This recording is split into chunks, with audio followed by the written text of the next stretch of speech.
전주에 우리가 뭐 했어요?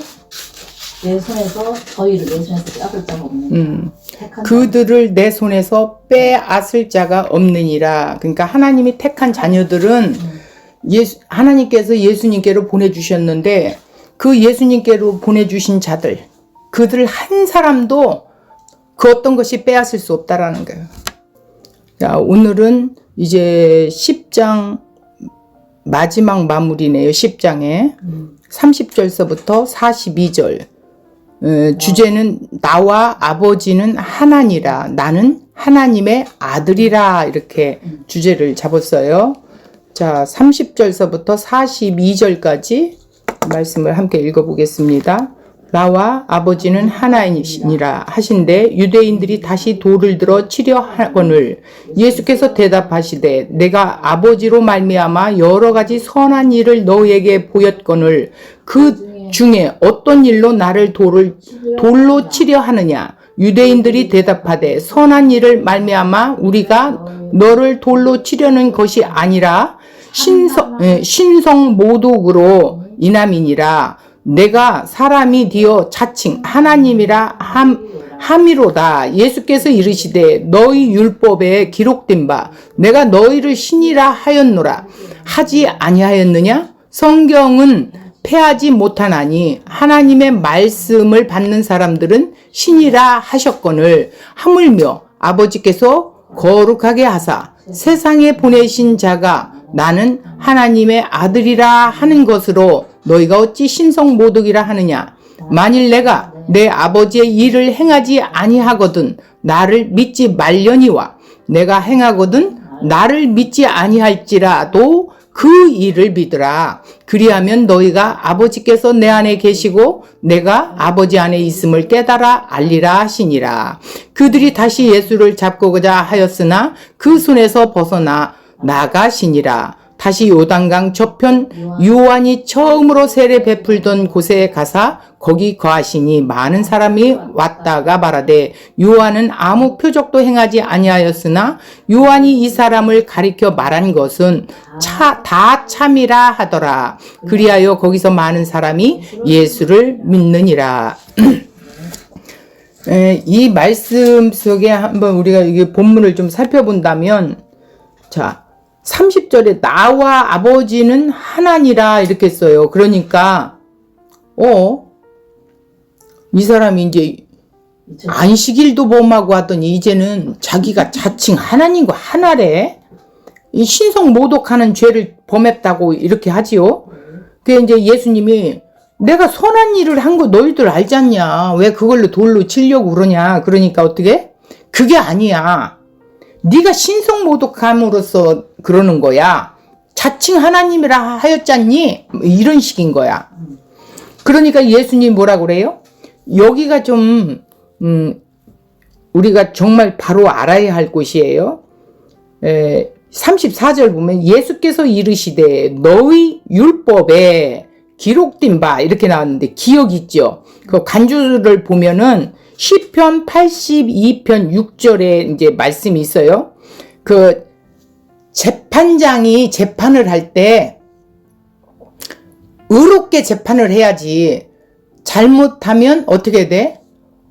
억울할 수 있잖아. 그러니까 정말 재판장은 하나님의 말씀 안에서 정말 그 하나님 앞에서 정직하게 행해야 된다라는 거야. 그래서 하나님 일을 맡은 자, 그런 자를 보고 뭐라 그랬어? 신이라 이렇게. 그러니까 하나님 말씀을 맡은 자를 보고 신이라고 했어. 그러니까 봐봐요. 34절에 내가 너희를 신이라 하였노라 하지 아니하였느냐? 성경은 패하지 못하나니 하나님의 말씀을 받은 사람들은, 그러니까 하나님의 말씀을 전하는 자들, 선지자들, 이런 자들 보고 신이라 하였거든 이렇게 나오는 거야. 하물며 아버지께서 거룩하게 하사 세상에 보내신 자가 나는 하나님의 아들이라. 그러니까 하나님이 나를 거룩하게 보내셨는데 어떻게 한다고? 그걸 신성모독이라고 하느냐? 이런 말씀을 가지고 지금 유대인과 예수님과 논쟁하고 있는 거지요. 이 말씀을 좀 우리가 원고를 한번 좀 깊이 나눠볼게요. 자, 요한복음 10장 20절 말씀, 10장 20절 말씀 뭐라고 그랬어요? 20절 말씀 한번 읽어볼까요? 그 중에 많은 사람이 말하되 그가 귀신 들려 미쳤거늘 어찌하여 그 말을 듣느냐. 예수님 보고 귀신 들려서 미쳤대요. 자, 또 39절에 다시 예수를 잡고자 하지요. 39절 보세요. 그 손에서 벗어났다. 잡고자 하지만 예수님은 벗어나요. 거기서 반응하지 않아요. 자, 요한복음 5장 17절에 보면 자, 예수께서 그들에게 이르시되 내 아버지께서 이제까지 일하시니 나도 일한다 하시매. 이 말씀은 뭐냐면 하나님과 나는 동일하다. 동일성을 이야기하고 있죠. 자, 예수와 하나님의 일체성을 간접적으로 밝히는 것이죠. 자, 30절에 나와 아버지는 하나이시라 하신데 명시적으로 언급하고 있어요. 자, 이게 오늘 주제 말씀인데 예수께서는 당신이 하나님과 본질과 바탕에서 일치됨을 밝히신 거예요. 본질이 같다라는 거예요. 자, 존재의 궁극적인 통일성을 말하고 있죠. 하나됨을, 영원성, 영원히 함께 하신다라는 거예요. 불변성, 변함이 없다라는 거예요. 이 또 동일성이라는 거예요. 하나님과 나는 동일하다. 그게 본질상 본래 하나다 이 소리예요.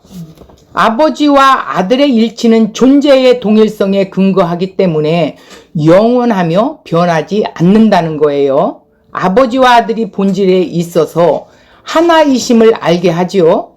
똑같은 신의 본질을 가지고 계신 분이에요.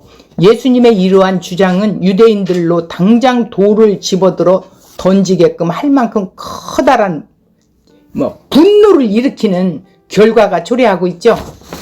자, 유대인들의 입장에서 볼 때 예수님의 이 선언은 참으로 신성 모독의 극치라고 하겠죠. 그래서 참담하도다 막 이러는 거예요. 그분만이 유일한 구원자가 될 수 있는 근거는 그가 하나님의 아들이자 하나님과 동일한 분이시기 때문이라는 거예요.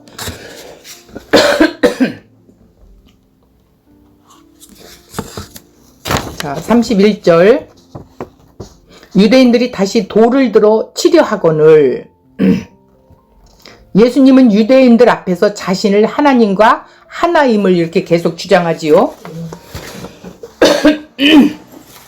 하나님이 보내신 것이고 하늘에서 왔다고 합니다. 이것은 결국 하나님과 같은 신이라는 주장이에요. 유대인들은 이러한 주장에 대해서 오직 황당하다는 느낌뿐입니다. 예수가 스스로를 하나님이고 하나인 존재로 주장하는 것은 하나님에 대한 모독이며 결코 용납할 수 없는 죄로 여겼던 거예요. 유대인들이 생각하는 예수님의 죄는 바로 참남죄죠. 하나님을 모독한 것이 예수님의 죄였던 거예요. 이러한 예수님을 유대인들은 돌로 쳐서 심판하려고 한 거예요. 돌로 쳐서 죽이는 것은 성경에서 발견되는 유대인들의 처형 방식이에요. 가늠하다 현장에서 붙잡힌 여인을 유대인들이 돌로 쳐서 죽이려 하였었지요. 요한복음 8장 1절에서 11절에 보면 바울이 복음을 전하다가 동족인 유대인들에게 돌에 맞아 죽을 뻔 했었어요. 죽기 일보 직전까지 갔었어요. 죽은 줄 알았었다고 했었어요. 바리새인들이 이 같은 행동은 분노가 극에 달하여 통제력을 상실한 것과 예수께서 직면한 위기를 실감케 한 거예요. 그들은 예수께서 하신 말씀을 자신들이 믿고 있는 하나님에 대한 모독이라고 생각했기 때문이죠. 하나님의 기준이 아닌 자신의 기준에서 하나님에 대한 모독이라고 유대인들은 이렇게 생각하고 있었던 겁니다. 진리를 진리로 받아들이지 못하는 우매함은 결국 눈앞에 하나님을 향해 돌을 드는 엄청난 결과를 낳고 만 거예요. 자, 32절. 내가 아버지께로 말미암아 여러 가지 선한 일을 너에게 보였거늘 그 중에 어떤 일로 나를 돌로 치려 하느냐? 이건 뭐예요? 선한 일이 뭐죠? 많은 병자도 고쳤고 많은 기적도 행하시고 했었죠. 예수님이 여러 가지 선한 일을 보였는데 그 중에 어떤 일이 잘못된 것이냐? 한번 좀 살펴봐라. 이런 뜻이에요. 내가 아버지로부터 온 많은 선한 일들을 너에게 보여주었다는 것이죠. 예수님께서는 생명의 위협 가운데 자신과 대립하는 바리새인들에게 자신의 주장을 번복하지 않고 모두가 공감할 수 있는 일들을 상기시킴으로 그들 스스로 깨닫고 돌이키게 하고자 하였던 거예요. 그래서 아버지께로 말미암아라는 것은 그가 행한 일체의 것들이 아버지로부터 유래하고 기원이라는 것을 나타낸 것이에요. 여러 가지 선한 일이란 그들을 돕기 위한 기적을 말하는 것이죠. 상당수의 유대인들이 예수님의 이 주장에 공감함으로 돌을 집어 들기는 했어도 선뜻 던지지 못했던 것이에요. 예수님께서 하신 일이 사리사욕의 일이 아니라 말씀에 기록된 선한 일들이었음을 직접 보고 알고 있었어요. 그러기에 선뜻 돌을 던질 수는 없었던 거예요. 33절. 선한 일을 인하여 우리가 너를 돌로 치려는 것이 아니라, 유대인들이 말하고 있는 거죠. 신성모독으로 인함이니 네가 사람이 되어 자칭 하나님이라 함이로다. 지금 유대인들이 예수를 보고 네가 자칭 하나님이라고 했잖아, 이런 소리예요. 즉 유대인들은 예수님이 행하신 일로부터 그 어떤 잘못된 것도 찾아내지 못했습니다. 자, 예수님을 죽이고자 하는 것이 유대인들의 일인데 조금만 꼬투리라도 찾아내기 위하여 온갖 노력을 다 했었던 거예요. 그런데 예수님의 행하신 일에서는 조그만한 잘못된 것도 찾아내지 못했던 거죠. 이런 점에서 신자가 예수님의 도를 전하는 것은 결코 말에만 있지 않다는 것을 깨달을 수 있는 거예요. 자, 신자가 되어서 아무리 그리스도를 전하고 천국을 말하고 심판을 말한다고 해도 진심으로 중요한 것은 우리들의 삶이 과연 그리스도를 말하는 삶이고 천국과 심판을 말해주는 삶이냐는 것이에요. 삶에서 그렇게 나오느냐는 것이에요. 그러지 않고 입으로만 외치면 뭐라 그래요? 너나 잘해 이러겠지요. 이 점을 소홀히 한다면 입으로는 예수를 말하되 삶으로는 예수를 부인하는 것과 속이 다른 모습만 보여주게 될 뿐이기 때문이라는 거예요. 그래서 즉 내가 전한 예수를 내 스스로 부인하는 결과가 될 수 있을 수 있다라는 거지요. 그러니까 유대인들은 예수님의 죄를 사람이 되어서 자칭 하나님이라 한 것이라고 말하고 있죠. 자, 유대인들은 하나님의 아들을 대적하면서 하나님을 영화롭게 하는 듯이 자처하고 있어요. 하나님을 영화롭게 하는 거야. 우리가 하는 것은 이제 이렇게 하는 거예요. 그들이 하나님께 특별히 충성하는 듯이 나와 아버지는 하나이다 하신 말씀을 책잡아 참남한 말이라고 유대인들이 말하고 있죠.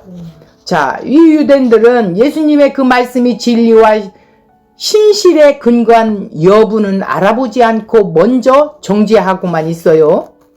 그것은 그들의 교만과 편견과 시기에서 나오는 행동들이에요. 34절을 보면 예수님께서 이르시되 너희 율법에 기록한 바 내가 너희를 신이라 하였노라 하지 아니하였느냐? 35절 성경은 패하지 못하나니 하나님의 말씀을 받는 사람들을 신이라 했거든. 유대인들은 예수님을 사람으로 봅니다. 자, 그런데 사람이 예수님이 자신을 하나님이라 하기 때문에 하나님을 모독하는 것으로 여기는 것이었어요. 그러한 그들에게 예수님이 말씀한 것은 율법에 보면 사람도 사람을 가리켜서 신이라고 말씀하셨다라는 거예요. 하나님도 사람을 신이라고 하셨는데 너희 유대인들은 사람으로 여기는 내가 나를 하나님이라고 한다고 해서 하나님을 모독하는 죄가 될 수 있느냐고 반박하는 거죠. 예수님의 말씀처럼 하나님의 사람을 신이라고 하신 적이 있다면 예수님의 말은 옳은 것이에요. 아무리 유대인들이 예수님을 사람으로 보고 있고 사람인 예수님 자신을 하나님이라고 한 것이 죄라고 말한다고 해도 하나님이 사람을 신이라고 하신 적이 있다면 예수님의 말씀에 전혀 오류가 없게 되는 거예요. 따라서 본문에서 중요한 것은 과연 하나님이 사람을 신이라고 말한 적이 있느냐는 것이겠죠. 이것을 확인해 보기 위해서 시편 82편 6절 내가 말하기를 너희는 신들이며 사람들 보고 너희는 신들이며 다 지존자의 아들들이라 하였느니라. 그러니까 뭐예요? 이 구절을 보면 분명 하나님은 사람을 가리켜서 신이라고 하고 지존자의 아들이라고 부르고 있어요. 그러면 예수님의 말씀대로 성경을 폐할 수 없는데 그럼 성경 말씀대로 하나님께서 사람을 가리켜 신이라 한 것은 변할 수 없는 것이라는 거예요. 그렇다면 예수님이 자신을 하나님이라고 한 것이 죄라고 말할 수 있느냐? 얘기가 된다라는 거죠. 그러면 하나님 말씀대로 사람이 신입니까? 사람이 하나님과 같습니까? 그렇게 말한 것이 아니라 시편 82편 6절에 언급하는 너희는 단지 사람을 가리키는 말이 아니라 제사장을 가리키는 것을 말하고 있어요. 즉 제사장을 두고 신이라고 말씀한 거예요. 그 이유는 이렇습니다. 당시 이스라엘에게서 재판장은 백성들의 옳고 그름을 판단하여 억울한 자가 없도록 하는 역할을 했습니다. 그리고 재판은 어떻게 해요? 하나님의 말씀을 기준으로 해서 판단하는 사람이었던 거예요. 이처럼 비록 재판은 사람이 하지만 그 사람은 자신의 생각의 기준으로 해서 판단한 것이 아니기 때문에 하나님의 말씀의 기준으로 해서 옳고 그름을 판단하였기 때문에 결코 어떻게 한다고? 판단은 사람이 하는 것이 아니라 하나님이 하시는 것이다. 그래서 신이라고 하는 거예요. 그러니까 예수님도 하나님 말씀을 전하고 그분은 또 신이시고 그렇지, 그분은 신. 예, 이런 의미의 재판장을 신이라고 말씀했던 거예요. 오해하면 안 돼요. 다시 말해서 재판장이라는 사람 자체가 신이라는 것이 아니에요. 네. 그가 하시는 일이 신적인 일이며 하나님의 말씀을 기준으로 해서 판단하는 것이기 때문에 결국 하나님이 판단하시는 것과 같다는 의미로 신으로 말씀하시는 거예요. 네. 그러면 오늘날 우리가 교회에서 주의 종들이 하나님의 말씀을 맡은 자들이잖아. 그러면 정말 하나님의 말씀을 맡은 자로서 하나님의 말씀을 전한다면 어떻게 해야 돼요? 그 말씀이 나오는 거는 하나님의 말씀이다 라고 우리가 받아들이기 때문에 신이라고 했다라는 거야. 그런데 이걸 빙자해서 복음도 아닌 세상의 비진리를 섞여서 그것을 행함으로만 주장하면서 내뱉는다면 그거는 신이 아니죠. 하나님의 말씀이 아니기 때문에. 자, 그렇다면 재판장이 하는 일이 하나님이 하시는 일로 보여지기 위해서 필요한 것은 그럼 무엇일까요?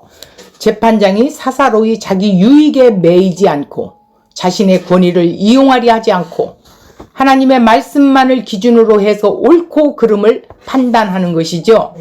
그것은 그가 하나님이 세우신 재판장이라는 것이 증거되는 거예요. 시편 82편 2절 너희가 불공평한 판단을 하며 악인의 낫보기를 언제까지 하려느냐? 셀라 이랬어요. 당시 재판장들은 그렇지 못했다라는 거예요. 악인의 낯을 본다는 것은 재판할 때 악인으로부터 뇌물을 받고 엉터리 재판을 한다는 것이죠. 이로 인해서 돈 없고 힘없는 약자들의 고통을 받게 된다라는 것이죠. 그래서 82편 8절 하나님이여 일어나사 세상을 심판하소서 모든 나라가 주의 소유이기 때문이다라고 끝납니다. 하나님이 세상에서 지존자의 아들의 역할을 하고 신의 역할을 하라고 세운 재판장이며 모든 하나님의 뜻에 복종하지 않고 하나님의 말씀을 기준으로 해서 판단하는 것이 아니지요. 자기 유익을 따라 뇌물을 받으며 잘못된 판단을 하는 이 세상에 이제 하나님이 일어나서 판단해달라는 것입니다. 이러한 아삽의 말대로 세상을 판단하기 위해 오신 분이 바로 곧 예수님이라는 거예요. 하나님의 말씀에만 순종하시고 말씀만을 기준으로 해서 세상을 판단하신 것입니다. 그분이 하나님의 아들이라는 거예요. 그리고 그 일을 통해서 예수님이 진정한 지존자의 아들임이 증거되는 것이지요. 자, 36절 하물며 아버지께서 거룩하게 하사 세상에 보내신 자가 나는 하나님의 아들이라 하는 것으로 너희가 어찌 신성모독이라 하느냐? 자, 34절 35절에서 논리 근거로 하나님 말씀의 권위에 따라 행하는 사람들에게 조차도 신이라고 용어가 적용된다면 본래 하나님과 하나된 자로서 많은 능력과 권세를 행하는 자신에 대해 하나님의 아들이라 칭하는 것은 더더욱 전혀 문제될 것이 없다는 것이죠. 그러니까 하나님의 그 말씀의 권위에 따라서 행하는 것들인데 이들이 그것을 꼬투리 잡는 것은 잘못되었다. 나는 하나님이 보낸 하나님의 아들이다. 이렇게 선언하고 있는 거예요. 자신에 관해 두 가지 사실을 하나님의 아들이라는 자신의 주장이 결코 신성모독이 아님을 명백하게 이제 이렇게 밝히고 있어요. 아버지께서 거룩하게 하셨다. 이건 뭐예요? 아버지의 뜻과 일을 수행하도록 특별하게 성별되었다는 의미가 강조되고 있죠. 자, 아버지께서 자신을 보내셨다. 아무 목적 없이 보낸 것이 아니라는 거예요. 임무를 맡기거나 권위를 주었다라는 것이죠. 예수를 통한 죄인들의 구원이 하나님에 의해서 계획된 것임을 알게 하기 위해서라는 것이죠. 하나님은 죄 아래 있는 인류를 구원하시려고 그 아들에게 화목제물로서의 임무를 주어 이 세상에 보내셨다라는 거예요. 예수님의 오심은 예수께 사망을 주신 하나님의 행위로 성부 하나님의 뜻을 행하시고자 오신 거예요. 사명으로. 예수님의 오심은, 다시 말하겠습니다. 예수님이 오심은 예수께서 그 사명을 주신, 아버지께서 사명을 받았어요. 그리고 하나님의 행위로 성부 하나님의 뜻을 행하시고자 오셨다라는 거예요. 순종하고자. 그러므로 예수께서 자신을 하나님의 아들이라고 천명하는 것은 너무나도 당연한 것이라는 거예요. 자, 요한복음에 쓴 목적이 뭐라고 그랬어요? 20장 31절을 보면 예수님이 하나님의 아들이심을 믿게 하고 그 이름을 심입어 어떻게 한다고요? 생명을 얻게 하려 합니다. 라고 우리가 이거 암송하라고 했었죠. 이것이 요한복음 전체 내용의 뭐예요? 결과라는 거예요. 핵심적인 포인트예요. 내 아버지의 일이란 아버지의 택한 자녀들을 살리는 일을 말하고 있어요. 자, 그래서 유대인들이 성경을 통해 하나님의 일을 배웠다면 예수님께서 지금까지 행하신 일이 바로 그 아버지의 일이었다는 것을 알아보았을 것입니다. 그러나 그들은 그토록 성경을 사랑하고 연구하고 있었지만 하나님의 일이 무엇인지 보지 못했어요. 참으로 안타까운 일이에요. 그 이유는 그들이 주님의 양이 아니었기 때문이에요. 오늘날도 교회 속에 많은 무리들이 있어요. 어느 교회는 몇천 명, 어느 교회는 몇만 명, 어느 교회는 몇십 명 이렇게 이야기하는데 숫자가 중요한 것이 아니라 정말 그 속에 복을 믿는다. 예수 그리스도의 의로 거룩함을 받은 구원받은 자가 있느냐 이거예요. 하나님께서 그들에게 보는 눈과 듣는 귀와 깨닫는 마음을 주지 않으셨다라는 사실을 기억하시기 바랍니다. 주님의 양들에겐 이것들이 주어져 있어요. 보는 눈, 듣는 귀, 깨닫는 마음 주셨다는 거예요. 그래서 죄로 인해 하나님과 관계가 끊어져 하나님의 원수로 놓여 있는 인간이 다시 하나님과 화목시키는 하나님의 일을 성경을 통해서 보게 되었다라는 것이죠. 예수님께서 자신이 아버지 곧 하나님의 뜻을 행하고 계심을 강조적으로 표현하고 있는 말씀입니다. 예수님께서 행하시는 일들이 하나님의 일이 아니라면 유대인들은 예수를 믿지 않아도 무방하나 만일 그것이 하나님의 일이라면 그들은 예수님을 거부할 명분을 잃게 된다는 것이죠. 근데 그들은 깨닫지 못하지요. 계속해서 이로써 지금까지 예수를 공격하던 바리새인들이 오히려 중요한 시험대에 오른 셈이 됐어요. 자, 그들은 예수님께서 행하시는 일들, 즉 소경의 눈을 뜨게 한 것 등이 하나님의 일이 아니라고 주장하든지 아니면 예수님을 하나님에게서 오신 자, 곧 전능자의 아들로 받아들이든지 선택해야만 하게 되었던 거예요. 그들은 이 두 가지 요청 중에 어느 하나도 선택할 수가 없었어요. 이 시험대가 고통스럽기만 했던 거예요. 자, 38절. 내가 행했거든 나를 믿지 아니할지라도 내가 행한 일들을 네가 믿지 않는다면 나를 믿지 않는다면 그 일을 믿으라. 그 일한 것을 믿으라. 너희가 아버지께서 내 안에 계시고 내가 아버지 안에 있음을 깨달아 알리라 하신대. 자, 여기서 예수님은 나를 믿지 않는다고 해도 내가 행한 그 일을 좀 믿어 이 소리예요.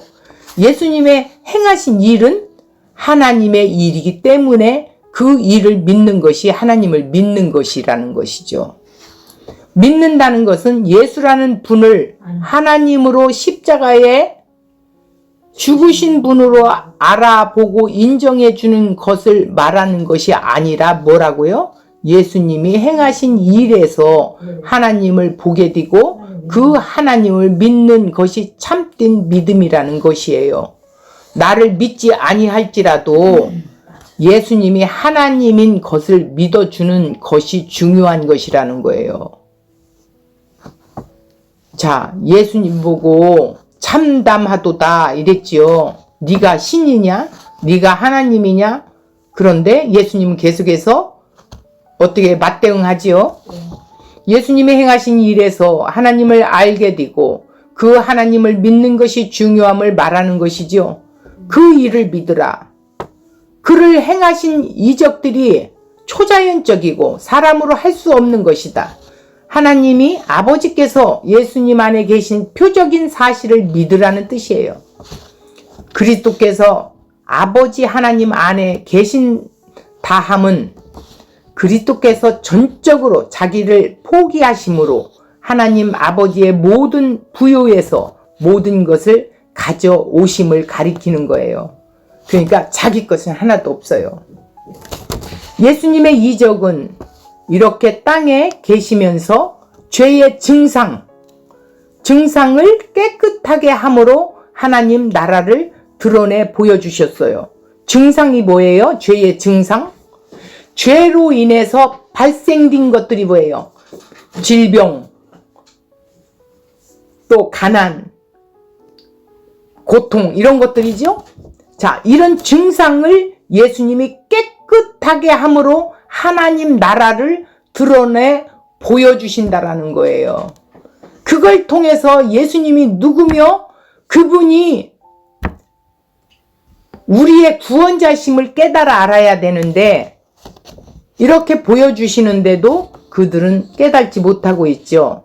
하나님의 나라가 실제로 이 땅 가운데 임하여 현존하기 시작했다는 사실을 귀신을 쫓아내시고 병을 고치시고 날 때부터 맹인된 사람을 고침으로 하나님 나라를 보여주고 있죠. 하나님 나라가 이미 실현됐어. 와 있잖아. 이걸 보여주는데 그걸 보지 못해요. 이 땅에 임한 하나님 나라가 예수님의 십자가를 통해서 이루어지신다는 것은 기적으로 보여주십니다. 이적, 기적 등을 모두가 다 표적으로 죄의 증상으로 치료함으로써 예수가 누군가를 알려주고 있어요. 그것은 내세의 새 하늘과 새 땅의 영광을 예표하는 거예요. 미리 맛보게 하는 거예요.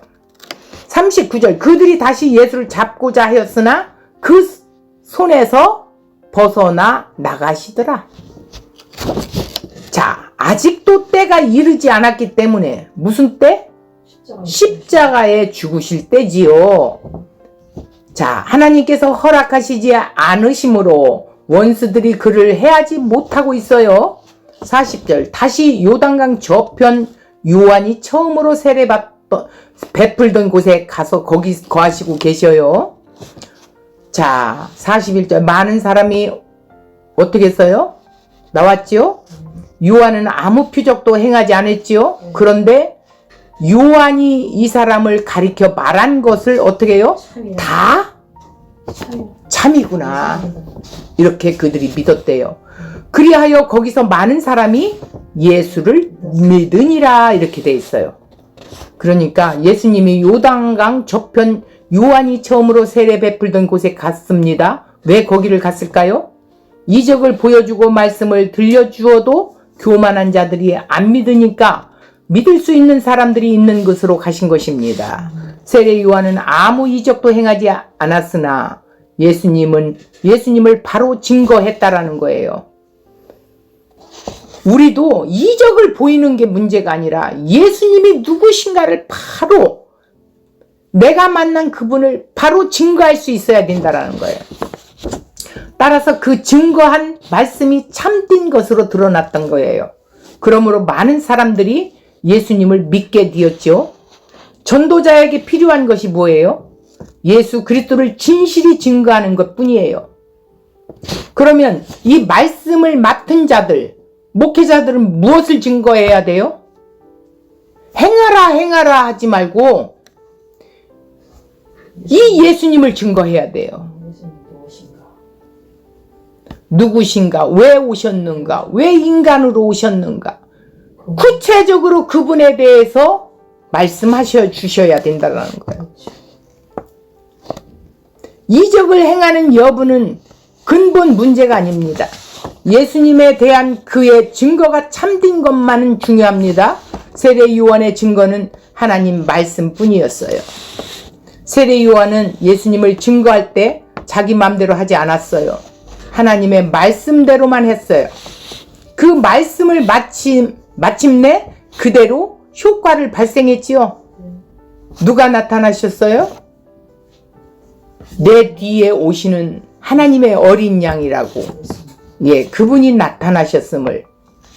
그래서 회개하라 천국이 가까웠다라는 건 뭐냐면 그분이 우리 앞에 오셨다. 세례 요한은 언제나 주님만을 증거했습니다. 요한복음 3장 30절. 그래서 그의 고백이 뭐예요? 예수님은 흥하셔야겠고 나 요한은 쇠하여야 된다라고 했어요. 세례 요한은 예수님의 영광을 조금이라도 자신이 어떻게 해요? 자신이 취하지 않았어요. 하나님 영광을. 그만큼 결백하게 예수님에 대한 그의 증거가 나타났던 거예요. 주님은 그런 증거를 가지고 역사하신 거예요. 그런 증거는 언제나 어디서나 열매를 막 맺게 되죠. 그러니까 우리가 복음의 메시지를 올바로 참된 복음을 증거하면 반드시 열매가 맺게 돼요. 그런데 거짓 복음을 전하고 세상의 아름다운 지식을 싸서 전한다면 이것은 참된 복음이 아니고 거짓된 복음이기 때문에 알아듣지를 못해요. 그리고 세상 걸로 알아들어요. 이 유대인들과 같이. 그래서 성경을 자기들은 박사고 지식하고 뭐 신학교를 나오고 했다 하지만 우리가 떠듬떠듬 버벅거려도 참된 진리를 만났던 자들은 이 예수님을, 내가 만난 그 예수님을 바로 말씀 속에서 증거할 수 있게 돼요. 그래서 성경이 보이게 돼 있어요. 평신도라고, 지금은 평신도라고 말씀을 못 전해느냐? 아닙니다. 내가 예수님을 만나보고 성경이 구속사로 쓰여진 것을 알게 됨으로 성경이 눈에 보이게 되어 있어요. 어느 하나 예수님이 없는 곳이 없어요. 다 예수님에 대해서 말씀하고 있어요. 이것을 오늘 현실 속에서 지금 놓치고 있어요. 그냥 예수님이 십자가에 죽으신 거 내가 믿어. 그리고 부활하셨어. 그래 나도 이제 부활할 거야. 그냥 이렇게 지식적으로 머리에만 갖고 있어요. 주님이 나에게 주신 이 십자가의 이 대속과 의롭다함을 우리에게 주신 그 은혜가 얼마나 큰지를 체감하지 못하는 거예요. 우리의 이 피부로 체감해서 내 심령 속에서 이 복음이 불타올라야 되는데 그게 아닌 거야. 여전히 말씀 주일날 예배드리고 나오면 다들 세상 사람이랑 똑같아요. 근데 성도들이 말씀을 양육하고 전하면 이거는 잘못된 거야. 질서를 파괴시키는 거야. 이게 어디 그런 저기가 있어요. 성경 속에. 이거는 성경대로 가는 거예요. 맞아요. 주님의 제자가 된다면 주님의 제자답게 살아갈 수밖에 없어요. 그 길을 자처해서 갈 수밖에 없어요. 세상이 나를 몰아치고 핍박을 주고 교회를 떠나게 해도 나는 복음을 포기할 수가 없어요. 왜? 이것이 내 삶의 실제가 되어져서 내 삶으로 열매가 나타나기 때문에. 그래서 오늘도 이 말씀을 이렇게 함께 나누게 되는 거예요. 그렇기 때문에 우리가 말씀을 등한히 하면 안 된다. 근데 요한도 그래서 자기를 나타내지 않고 예수님만 자꾸 높여드리잖아. 그렇죠. 그러니까 예수님은 요한이 뭐라고 그랬어요? 나는 소리일 뿐이야. 그리고 나는 세야 돼. 예, 내가 세야 된다는 건 뭐냐면 이제 예수님이 딱 등장하셨으니까 나는 없어지는 자야. 그렇지. 없어져야 돼. 그리고 소반에 담겨 목이 잘라 죽죠? 이것이 하나님께 영광인 거예요. 근데 우리는 그 길을 가면 두려워하는 거야. 그건 저주가. 그런데 이것이야말로 하나님 앞에 쓰임받은 예수님이 가신 그 길이에요. 맞아요. 그러니까 우리가 이 복음을 전하다 핍박을 받거나 교회에서 쫓겨난다 할지라도 이 참된 진리 복음만큼은 우리를 이 세상이 감당할 수 없게 만든다. 오늘 이 말씀은 나와 아버지는 하나이다. 나는 하나님의 아들이라. 우리도 내가 예수님과 연합된 자다. 그래서 예수와 하나 된 자다. 예수님과 함께 2000년 전에 죽었고 십자가에서 또 함께 부활했고 함께 하나님 우편에 앉아 있고 그리고 오늘 여기 이 현실에서 나는 증인자로 그 길을 또 예수님이 가신 길을 가는 거다. 이러기 때문에 오늘 나와 아버지는 하나이시라 나는 하나님의 아들이라는 그 예수 그리스도가 나의 주인됨을 오늘도 감사하면서 이 말씀을 오늘 한 주간 우리가 묵상하고 또 다른 사람에게 나눠주는 그런 시간들을 가졌으면 좋겠습니다.